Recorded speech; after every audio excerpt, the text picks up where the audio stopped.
Hi යාළුවනේ කොහොමද ඉතින් ඔයාලට? ඔයාලා හොඳින් ඇති කියලා හිතනවා.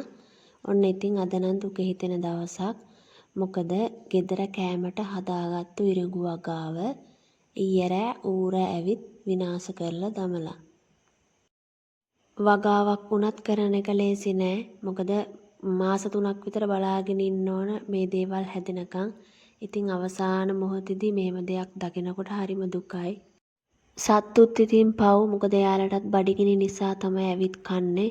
කමන්නෑ තව කරල් ටිකක් තියෙනවා. ඒ ටික හරි ඉතුරු වෙයි කියලා හිතෙනවා. වටේටම දැලක් ගහලා තියෙන්නේ. ඒ වුණාට ඒ දැල කඩාගෙන තමයි ඇවිල්ලා තියෙන්නේ.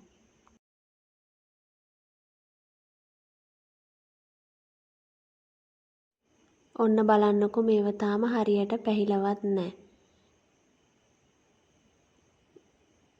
ගොවිතැන් කරන අපිට සත්තුන්ගෙන් නම් ගොඩක්ම හානි තියෙනවා. දවල් දවසේ මොණරුන්ගෙන් කරදර, රෑට අලින්ගෙන්, ඌරුන්ගෙන්, ඉත්තෑවුන්ගෙන්, ඒ වගේම තමයි ගොළු බෙල්ලෝ. මහන්සියේ ප්‍රතිඵලයක් විදියට එක ඉරුම් කරලක් හරි කන්න ලැබේවිනේ ඒ ඇති.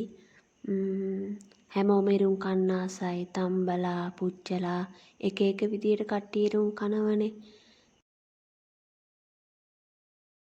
එහෙනම් ඉතින් ගොවිතැන් කරන හැමෝගෙම වගාවන් සරුසාර වෙන්න කියලා ප්‍රාර්ථනා කරනවා. තවත් වීඩියෝ එකක් අරගෙන එන්නම්.